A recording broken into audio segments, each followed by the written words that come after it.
Have a good night. How is it that you're never scared? Who says that I'm not? What are you scared of? Let's see. Being by myself. I'm scared of ending up alone. What about you? Those things out there. What if the people are still inside? What if they're trapped in there without any control of their body?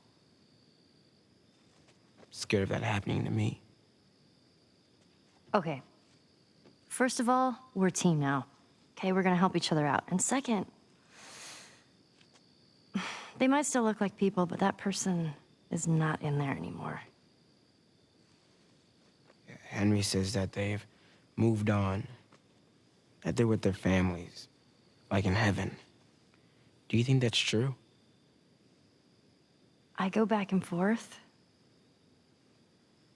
I mean, I'd like to believe it. But you don't. I guess not. Yeah, me neither.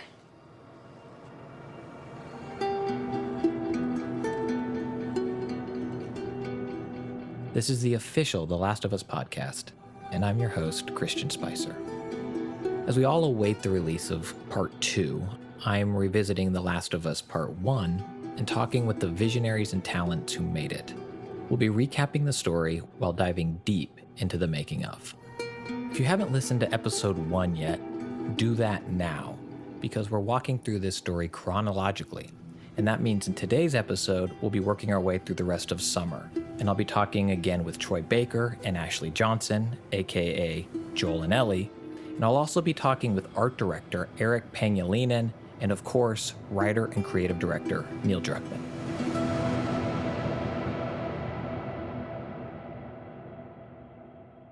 Now, last we left off, Joel vowed to transport Ellie to the Fireflies after leaving behind his recently infected partner, Tess. He and Ellie make their way out of Boston and into... Jesus! Whoa, Nelly. What the hell was that? That would be one of Bill's traps. Your friend a bit paranoid, maybe? That's putting it lightly. What's the deal with this guy? Well, he helped us smuggle stuff into the cities. He knows how to find things. Well, let's hope we don't blow up trying to find him. Ellie, come on, just... Oh, shit! God. I got you. Damn it, Bill! What just happened? Another one of Bill's stupid traps. Cut that rope, and it'll bring me down. On it! Shit, here they come. Joel! Just hang to the rope. Ellie, how's it looking? I'm going as fast as I can.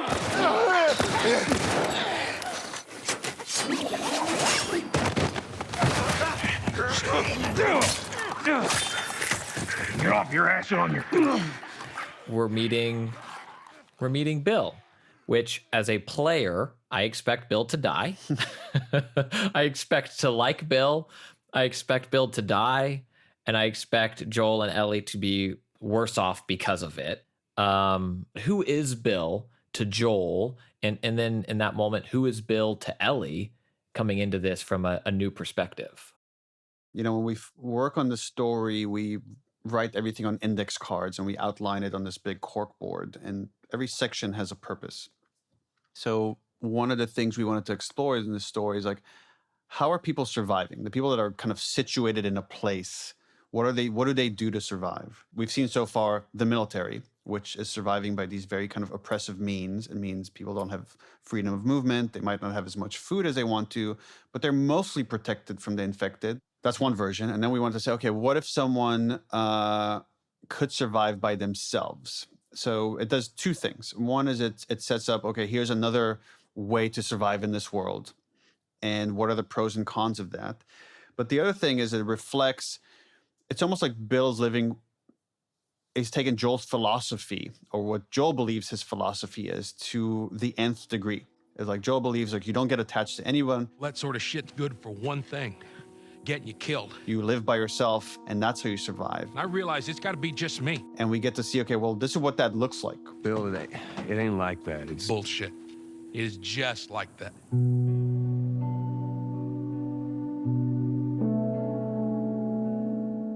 I definitely see almost every character that Joel meets throughout this, especially those that you meet, is you have to go through the thought experiment of, there but for the grace of God go I. Like, you look at Bill and it's like, I could have gone crazy. I could have isolated myself and found a little, shitheel town that I could have just put up this barrier, and all that I have to worry about is protecting myself. Why did Joel choose to be a smuggler in a quarantine zone? Why did he choose to partner with Tess and do this? Why didn't he just isolate?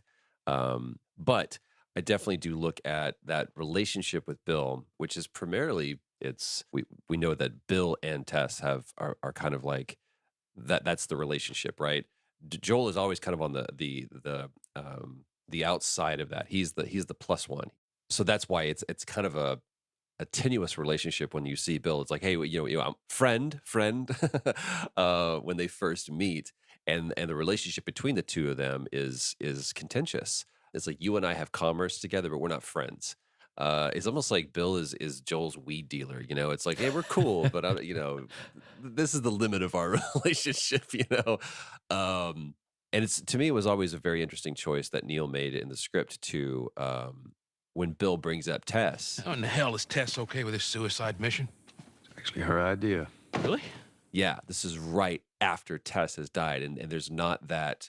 Tess is dead, and I've thought about that moment a lot. And did Joel not tell Bill that because it's like, then you and I have nothing to do with each other? Because the only reason why Joel is in front of Bill is because he needs something. He needs a car. Bill's like trying to say, like, why are you with this kid? Like, don't you like? And he kind of lays it out. Almost the themes of the game is like, don't you know what happens when you like rely on someone and like you're gonna get yourself killed? And Joel's like, it wasn't me, it was Tess. It's like, Well, the broad's not as smart as I thought she was. and then Bill starts insulting Tess. No, just when Joel kind of stops him. Blow up in Bill. your face. Can we please just get on with it? And then we wanted to show how Bill Bill ain't exactly the most stable of individuals. again, he just rambles to himself. All the supplies from the warehouse are Okay, dug into the well, east now he's fence. talking to himself. Again. When you don't have another person to communicate with, you start going a little crazy and your mind splits. Just so you could communicate with anyone, you start communicating with yourself. And we wanted to show that as you're walking around town, to say, okay, this is probably what this guy does when no one's around. Can't believe you agreed to this bullshit. This shit's gonna be Bill? Joel, this way. He just is living this very kind of lonely, sad existence. And then so much of his character came from the actor that played him, W. Earl Brown, who was just phenomenal. I mean, I'm going to say that about every one of our cast members. But he really kind of brought this, there's just like this anger and this resentment. And again, this really kind of pushing away people that really felt honest the way it came out of Earl's performance. What, you know this guy or something? Frank, Who the hell's Frank? he was my partner. I think the idea of Bill having a partner, we're always trying to subvert expectation. Like, you think it's going to go this way, and if it went exactly how you predicted, it's going to get boring. So you think you're meeting Bill because Joel needs a car because he wants to get to his brother as quickly as possible to get rid of Ellie. And then we're going to subvert things by having a horde of infected in the school, and it's not going to go at all how these characters predict it's going to go. But another way to subvert expectations is to say, okay, Bill is this loner who pushes everybody away, and then find out he really cared about this person. And at first, I think we conceived of it as just like a surviving partner, his best friend. And as I was writing those scenes, it just, I don't know, sometimes things just come out of you, and it felt more interesting to say, okay, this partner is his lover as well. When we shoot these scenes, we first do a table read where we kind of get the actors to say the words for the first time, maybe improvise some changes, but really make them part of the storytelling process. Every chance I get the opportunity to talk about specifically the character of Bill, I love bringing up the fact that W. Earl Brown, what he brought to that character specifically was he infused that character with the soul. Neil and Bruce did such a great job of giving it framework, and especially Neil writing the character. But one of the first moments that I remember seeing Neil's MO, which would be, I'm going to present you with something and I'm going to give you the opportunity to make it better or to flesh it out, was sitting at the table read for this one scene. And the scene is when we discover that Bill has a partner. And that was the specific word that was used. Just use the word partner. And Earl asked Neil, he goes, when you say partner, what are you stating? And Neil says, and his famous phrase now, what do you think? And Earl made the choice. He's like, if it's all right with you, I think it's interesting that in this world, this man found partnership, he found connection, and he found love in this person. And that's what it was. But that was a choice that Earl made purely as an actor, that Neil facilitated and supported that decision. At the time, I didn't think about what representation could mean to other people in this instance. I don't know why I didn't think about, and maybe I should have. But since the game has come out and there was like just a nuanced gay relationship that people connected with and identified with, and they come and have expressed to me how much it meant to them to see it represented so honestly, or represented as well as we did it. It just kind of reinforced that feeling of seeing yourself in something you love, or seeing yourself in a movie, in a game, in a book. It's such a unique feeling that I can relate to on other levels. That it's just something that has become part of our process now to make sure that we're inclusive to tell better stories. It leads to better stories, and it leads to more people being able to connect to different layers of your stories than just kind of telling the same stories with the same kind of characters and the same kind of relationships.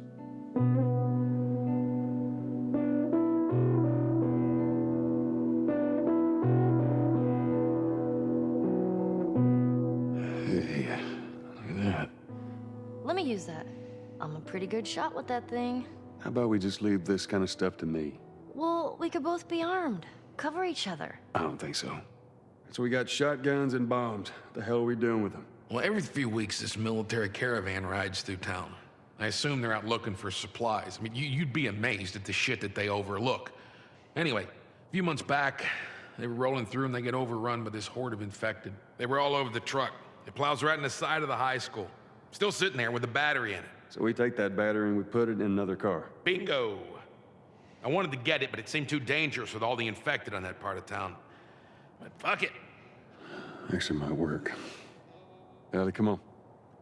Look, there's a school. All right. Ready? Guess we'll find out.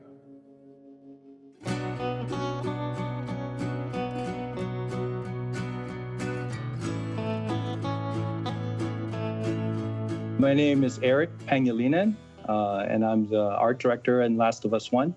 I'd love to start broadly for people who may not know. And for me, what is your role as art director?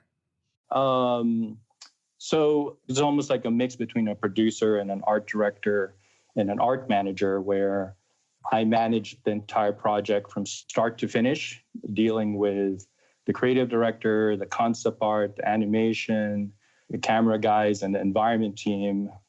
So I take care of the game from start to finish.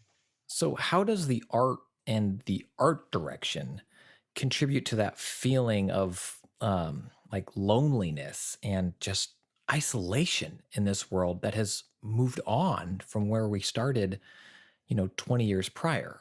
I think one of the goals we tried to do in the art was to contrast that, because the feeling and the situations we put the players in is very grim, very sad, very violent. And we want to contrast that with the environment being beautiful, open, bright. How do you balance the beauty of nature with the destruction of what it represents? That here's this beautiful flower, per se, but it's not where a flower should be if society was as it was, 20 years prior. How do you balance that?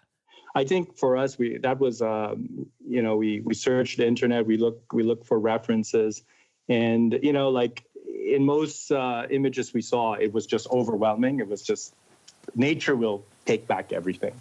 And for us, for the art director, it's more about balancing that so that it's visually appealing. We use that to our advantage in separating the values and separating what is nature and what is the environment so that it creates a good balance aesthetically to the world. It gives us opportunities to create natural formations with what was once man-made, like using bridges as pathways for water to go by. So you have all of these waterfalls cascading on top of each other. But instead of rocks, you have like the pancaked freeway. So it creates like this nice cascade down an environment. But when you look at it closely, you'll see like, hey, that's not rocks. That's not these terracing. It's actually a destroyed structure like the freeway that collapsed on top of each other and formed this nice waterfall. One of the moments I'd really like to talk about, it's arguably the first, and I think certainly one of the few, it's the boss fight in the game, right? Like if boss fights even exist in the game, it's not like a health bar shows up and boss fight, comes on screen, but it's the encounter with the bloater. It's such an important moment in the game. And I'd love to hear how that moment and the gym were created. What the fuck is that? Goddamn bloater! What? Ellie, take cover. I guess the bloater is an interesting part in the game, but I think I remember us being very against like making this feel like a game. We want you to be immersed in it as if you're in the world. So UI was a very careful balance in how much UI we're going to give the player so that it doesn't put them in like, oh, now you're in a combat space. Oh, now you're fighting this boss or something. So we were very careful not to take you out of that experience. And one of the things that we do in the environment, especially like man-made environments like the school, was to go very deep with the identity of the space.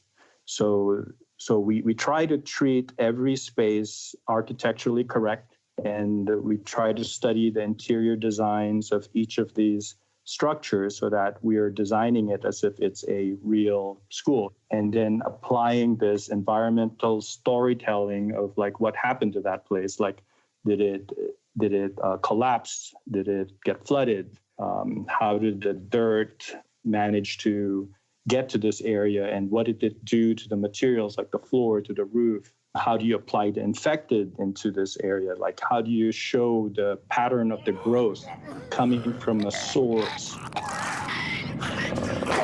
So the bloater is really like the pinnacle of the most dangerous part of the infection.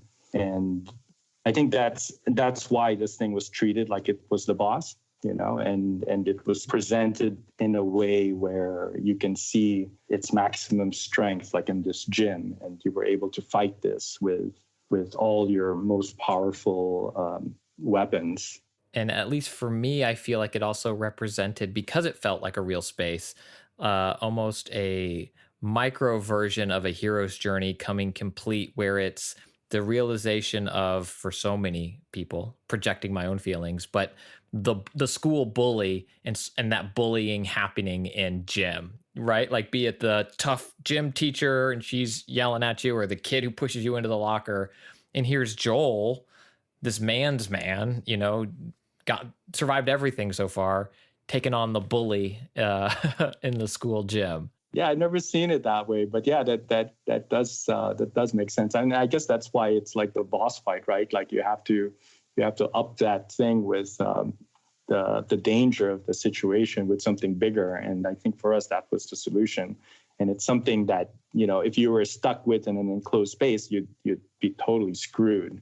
And so like getting introduced to the bloater in this big gym is actually great, because it gets you prepared for the other situations, which would be a lot hairier than this.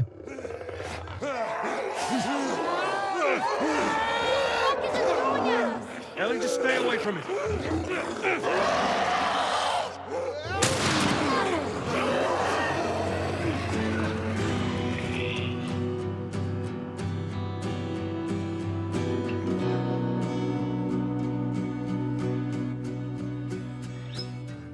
They destroy the bloater and make their way out of the high school.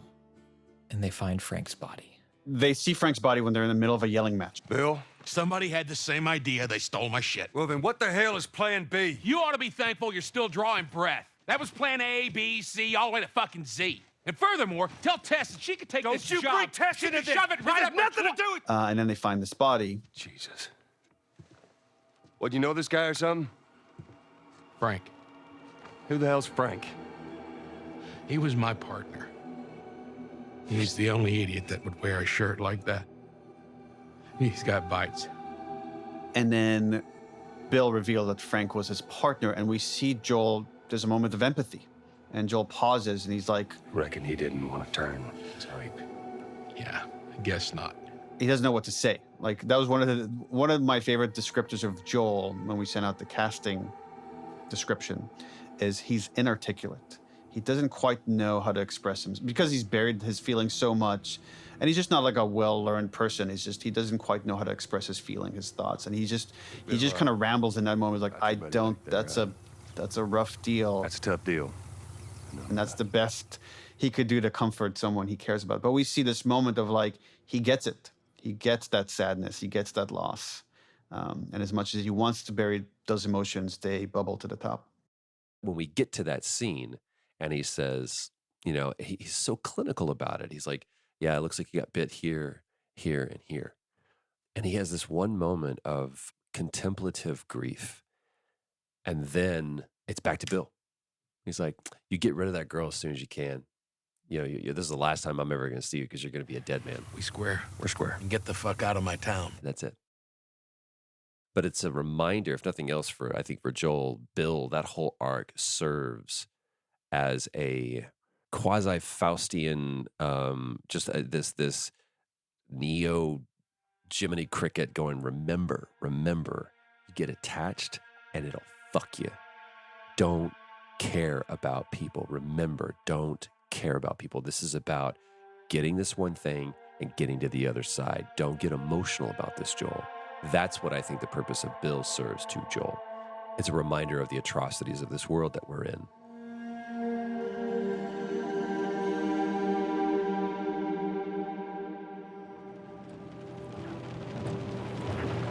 Oh, man. Hey, what happened to sleeping? Okay, I know it doesn't look like it, but this here is not a bad read. Only one problem. Right there. To be continued. I hate cliffhangers. Where did you get that? Back at Bill's. I mean, all this stuff was just lying there. That scene, I think, was the first scene we ever wrote for that game. And it was used to cast Ellie and Joel. And it was just because we knew like there's so much like violence and intensity and drama in the story that we need to balance it with lighthearted moments. And that's why it was so important to get the kind of levity that's in the scene and the kind of chemistry that these characters needed to have in this scene. So in that instance, it was like, well, what would Ellie steal from Bill? And she steals all sorts of stuff. But I remember the comic book was just the first inkling we had that, oh, Ellie would be into comics and there would be such a rarity in the world that she would get excited every time she found a comic. And then that later turned into its own mechanic that as Joel, you can, as you're exploring, you could find these comics that then you gift Ellie. And it was another way systemically to build in their relationship. And Neil, you've created real comics. You've wrote real Last of Us comics. So did American Dreams already exist at this point? Were you teasing it? Or is it something that came to you later? Yeah, no, when the scene was written, there was no thinking that, oh, there'll be an opportunity here to make a comic book with Faith Erin Hicks, someone I admire. I just love comics, and I've loved comics almost my entire life. That's where like I'm trying to think what a teenager would be into, that I just immediately gravitate towards that, which is comics. Again, I grew up in Israel when I was young, and at the time we didn't have, when I lived there were no comic book stores. So like one day my dad came back from the US and brought my older brother a Batman comic. And I was like 7 or 8, and I was just blown away by it. It just left such an impression on me. And then it was all about how do we get more of these things. And when we finally moved to the US, as a kid, I just collected like boxes and boxes of comics, and I could just devour them. Well, better than nothing. Oh, I'm sure your friend will be missing this tonight. It's light on the reading, but it's got some interesting photos. Now, Ellie, that ain't for kids. Whoa! How the hell would he even walk around with that thing? Get rid of that. Hold your horses. I want to see what all the fuss is about. Oh, why are these all stuck together? I'm just fucking with you. Bye-bye, dude. I think those moments are so important in the game because it is heavy. And we need to have those moments to just sort of all have sort of a collective sigh of relief to have a break for a moment. And, you know, with the porn magazine, for instance, it's so funny because, you know, when we were talking about it, I don't think that I ever would have talked to my dad about a porn magazine, let alone talk about a porn magazine in that way. But that just shows how interesting Joel and Ellie's relationship is. And the whole joke where she asks why the pages are stuck together and he panics, but she's fucking with him. She knows. And it's so good because you think it's going to be a moment where Joel is panicking and he's like, oh man, I got to have the birds and the bees conversation with her. And she's like, nah, dude, I already know about all that shit. It's fine. It's just this beautiful sort of moment of him thinking, oh, I need to be a parent in this moment. And she's like, no, it's okay. I've raised myself to a certain degree. There's a lot of stuff that I already know, but we can joke about these things together because that's just what life is now. You know, for us, it takes us a long time when we start forming a friendship or a relationship to really put our sense of humor out there because you don't know if your sense of humor is going to line up with somebody else's. If you say something, are they going to find that funny? Are they going to find it offensive? And sense of humor is such a big part of who we all are and the things that we find funny, which doesn't make any sense from one person to the next person. But I feel like being able to share that with someone is the biggest sign of comfortability. And the fact that they get to that place and they start joking around and having a fun time, it shows their closeness and how this time that they've spent together and this journey that they've gone on, they're getting closer and they care about each other and they're starting to enjoy each other's company. And that needs to happen. That needed to be there.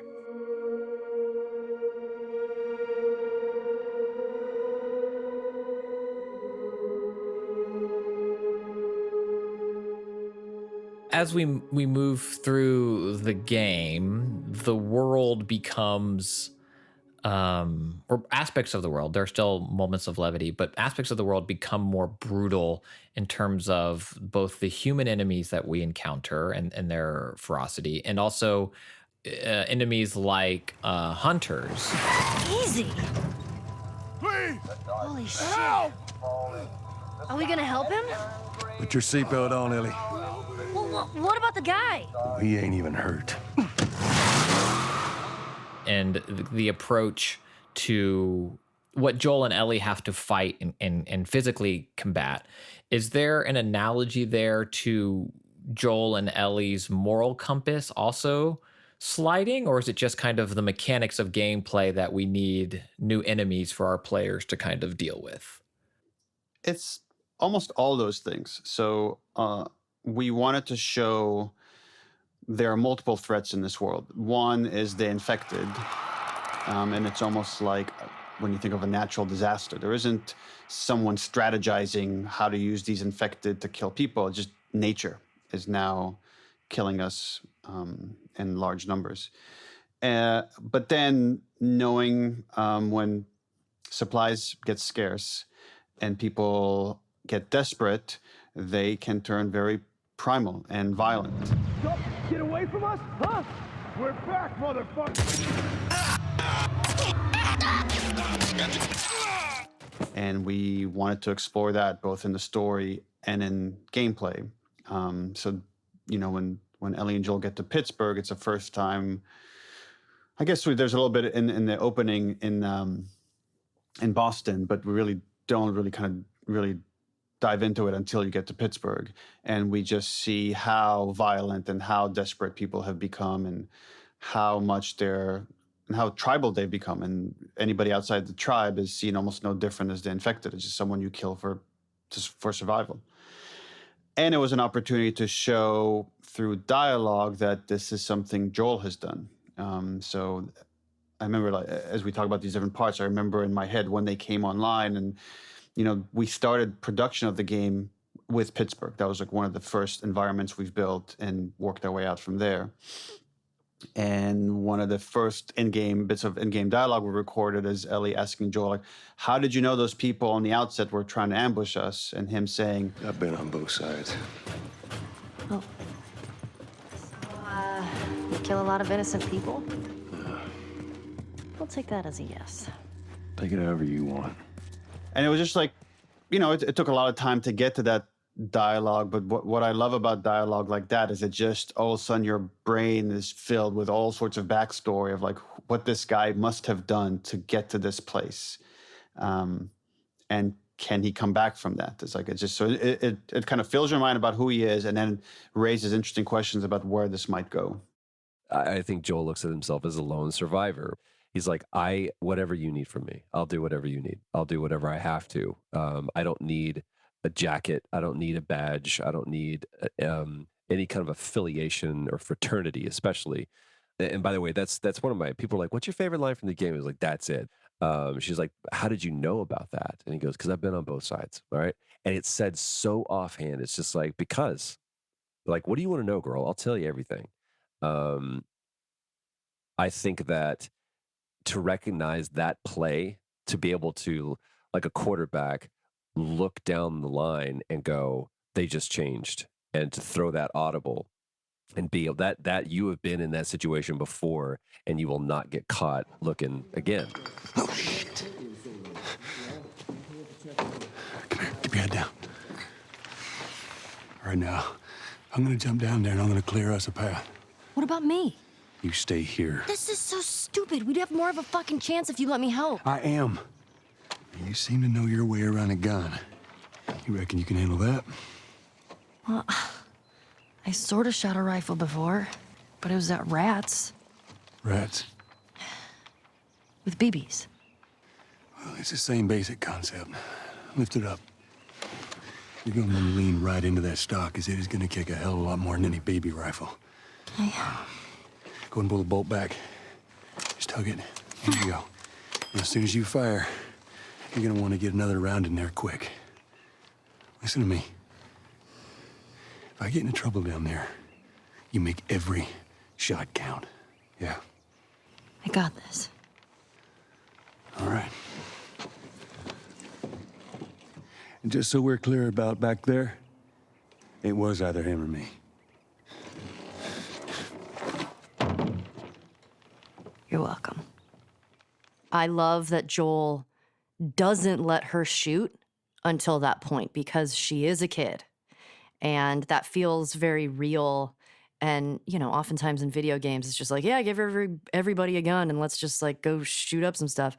But it's so real. And you know, if this happened today, there's no way that you would give your 14-year-old kid a gun on day one of an apocalypse.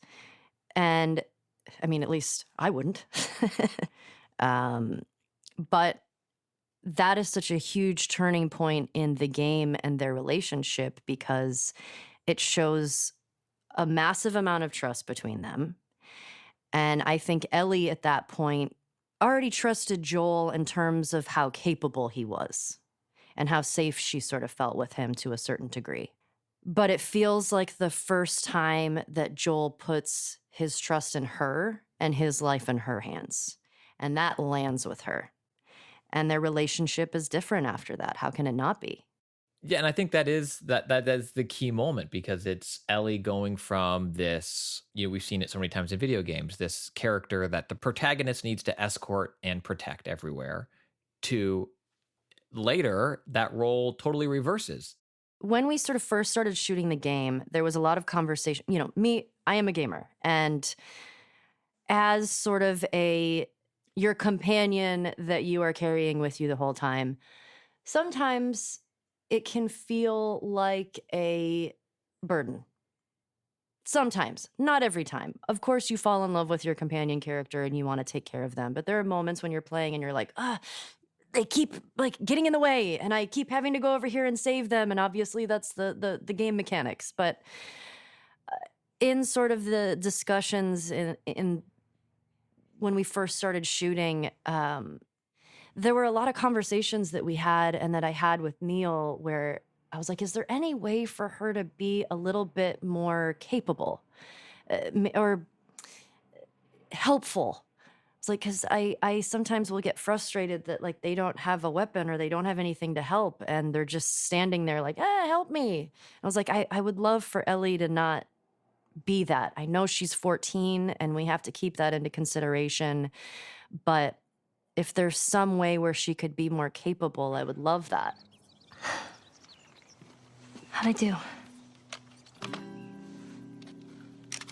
about something a little more your size?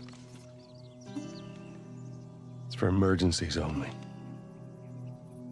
Okay.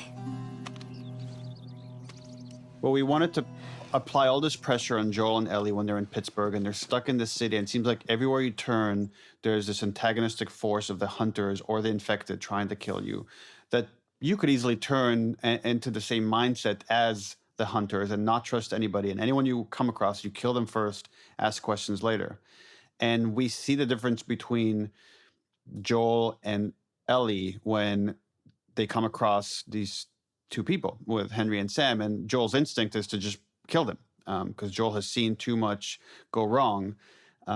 It's actually the kids in this scenario of Ellie and Sam that bring pause to everything. Joel, stop! Look. Leave him alone. Easy, son. Just take it easy. It's all right. They're not the bad guys. Lower the gun. Yeah, I thought you were one of them, too. Then I saw you. If you haven't noticed, they don't keep kids around. I'm Henry. This is Sam. I think I caught your name was Joel. Ellie. How many are with you? They're all dead. Hey, we don't know that. We can help each other. Ellie. Safety in numbers and all that. She's right. We could help each other. So it became interesting from a dramatic standpoint to say, okay, now you're gonna have to trust someone, a stranger. Can you do that? Is it okay to do that in this world? And they take a chance on them. And now that we have these two kids, where again you've been in just this nothing but survival mode. Ellie has just shot a person for the first time. She's lost some of her innocence, so she's in a different mindset. But now when we bring Sam in and someone her age, we get to see them kind of joking, and Henry even comments on that. Wow. All right, ready? Ow. A blueberry hurt you? It's been a while since that boy even cracked a smile. She doesn't seem bothered by all this. So it was an opportunity that we jumped on to explore the innocence of kids, even in horrific settings. And you read about this quite a lot, where people have to find levity no matter what the situation is. And it happens in Holocaust. It happened in like even in some horrible situations in our world. You find stories of how people have found ways to keep themselves human.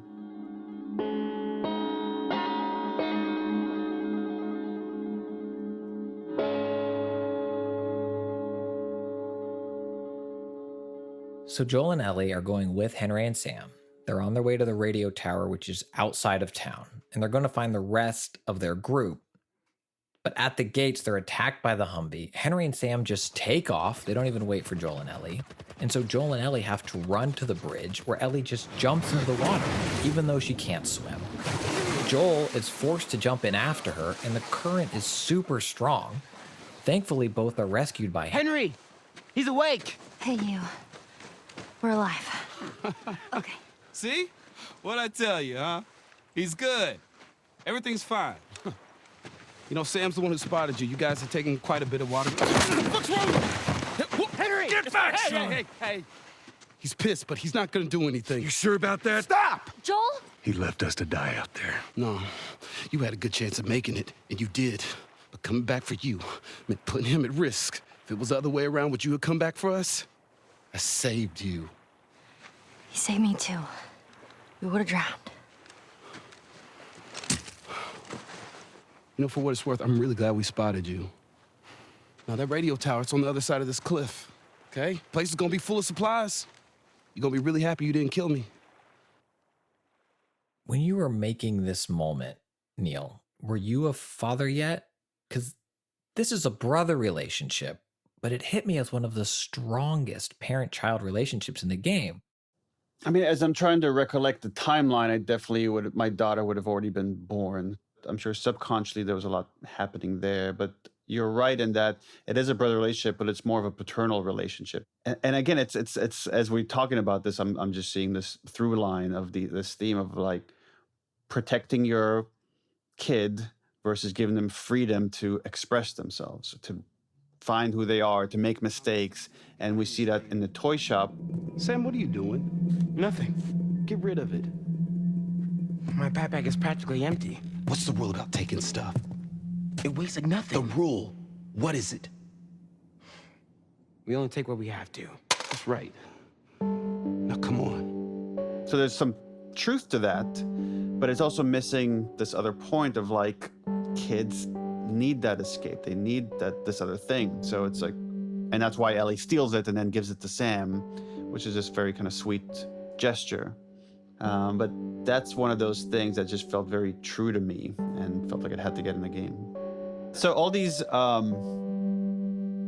in some ways, Tess, in a lot of ways, Bill, in the most ways, Henry and Sam, when we go forward, these are all cautionary tales for Joel. So with Tess, it's like, okay, here's what's happened when you get idealistic and she believes she's going to save mankind, you're going to end up dead. With Bill, okay, well, here's what happens when you're just about survival and about like limiting your freedom, and it's not about having fun or living. He drove his partner away. And later when you find this suicide note, like it's all laid out there. It was like Frank was not happy with Bill and he wanted to escape, and Bill just is like, well, we survive in this town, that's all we need. And it's like, that wasn't enough for Frank. So that's a cautionary tale for Joel. It's like, if you're just about survival, if you're just about keeping your emotions at bay, you're going to drive everyone else away. You're going to end up alone and miserable. And then later with Henry and Sam, there's like kind of the ultimate thing that Joel is afraid of, which is losing the person you love.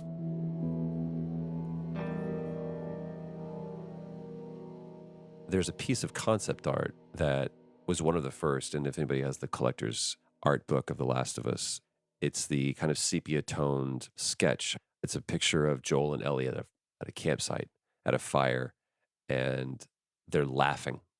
And I carried that picture with me every day to set, because to me, that was always the moment that we were trying to get to. Just the moment of levity, the moment of light. And the closest that we got was the scene with the beans. Shut the hell up. That's serious. It's Tommy's birthday, and that's all he wanted to do is just rent 2 Harleys and drive cross country. Oh, man. I could die happy if I could just ride one around the block. What was it like? And we get to see for the first time Joel kind of being a bit nostalgic and wistful and having this moment of recollection of a fond memory. It was good. It was real good. Good? Can you believe this guy? Come on, man, give me details. Describe it. You know what? You two deserve a little privacy. No, Ellie. This isn't just any regular motorcycle, okay? You get on that bad boy, you feel that engine? Nothing like it. Oh, yeah? How would you know? Seen it in my dreams. Okay. that's what we want. And that's what we need. We, at the end of the day, just need a basic human connection. And I think that's something that is very important to Ellie because you don't have all of this external stuff. You know, she doesn't have going to the movies or staying at home playing video games or, you know, going out to the park and playing a game of soccer. It's all you have, and all she has is connections with people. And I think if you're someone who has dealt with loss, you realize how important that is. You know, and I think that's one of the main reasons why she gets connected with the Fireflies, because the Fireflies are simply trying to save humanity and save that connection. And I think it still goes back to her still trying to find meaning to all of that. Well, it's safe to say those two have officially bonded. Did Henry send you? No? Why would Henry send me? To make sure I'm not fucking up somehow. I'd say we all did pretty good back there. Especially you. Is everything all right? Yeah, everything's fine. Okay. Well, have a good night. How is it that you're never scared? Who says that I'm not? What are you scared of? Let's see. Scorpions are pretty creepy. Being by myself. I'm scared of ending up alone. What about you? Those things out there. What if the people are still inside? What if they're trapped in there without any control of their body? I'm scared of that happening to me. Okay. First of all, we're a team now. Okay, we're gonna help each other out. And second,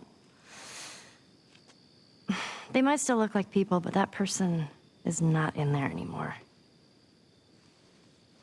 Henry says that they've moved on, that they're with their families, like in heaven.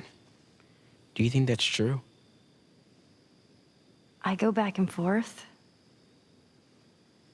I mean, I'd like to believe it. But you don't. I guess not. Yeah.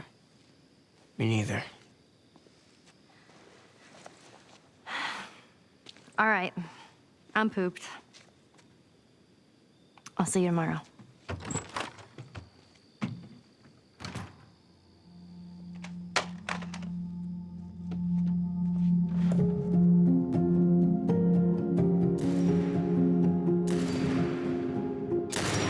All right, Sam? Yeah, I'm okay. Thanks, Joel.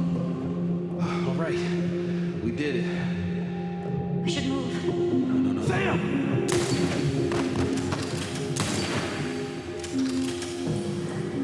Sam, are you okay? Yeah, I'm fine. You sure? I said I'm fine. Come on! Let's move!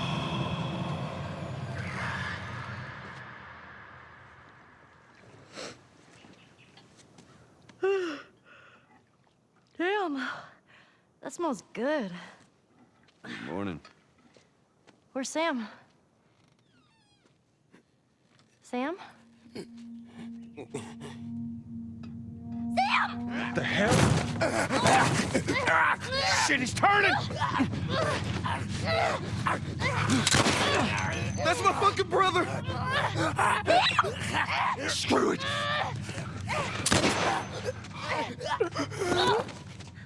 Shit! Ellie? Ellie, are you all right? Oh my god. Sam?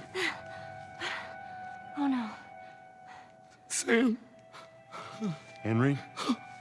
Ellie, stay there. Henry? What have you done? I'm gonna get that gun from you, okay? Oh, okay, easy. It's your fault. This is nobody's fault, Henry. It's all your fault. Henry!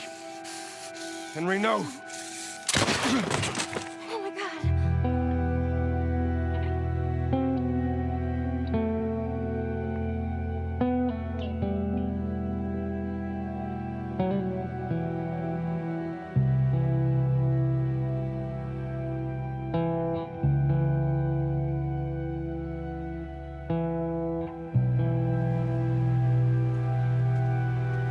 Next week on the official The Last of Us podcast. Jackson County. Means we're close to Jackson City, right? Shouldn't be more than a few miles. You ready to see dear old brother? I'm just ready to get there. You nervous? I don't know what I'm feeling. I believe that it's one of the most important moments in their relationship because they both, to some degree, are opening up about some heavy stuff. And granted, it's a bit of a heated exchange, but they're getting stuff out. They're both trying to figure out how much they actually do care about each other.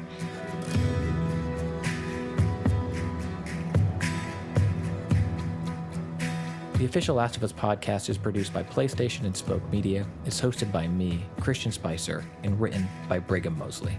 Our Sony PlayStation team includes Charlie Yater, Christian Cardona, and Carrie Surtees. Our Naughty Dog team includes Arnie Meyer and Scott Lowe. Our production team is Carson McCain, Kelly Kolf, Trey Jones, Reyes Mendoza, and Alicia Force. This episode was mixed by Evan Arnett, who contributed additional sound design and music. Today's episode included interviews with Neil Druckmann, Troy Baker, Ashley Johnson, and Eric Panyolinen. Executive producers are Aaliyah Tavakolian and Keith Reynolds. Thanks for listening.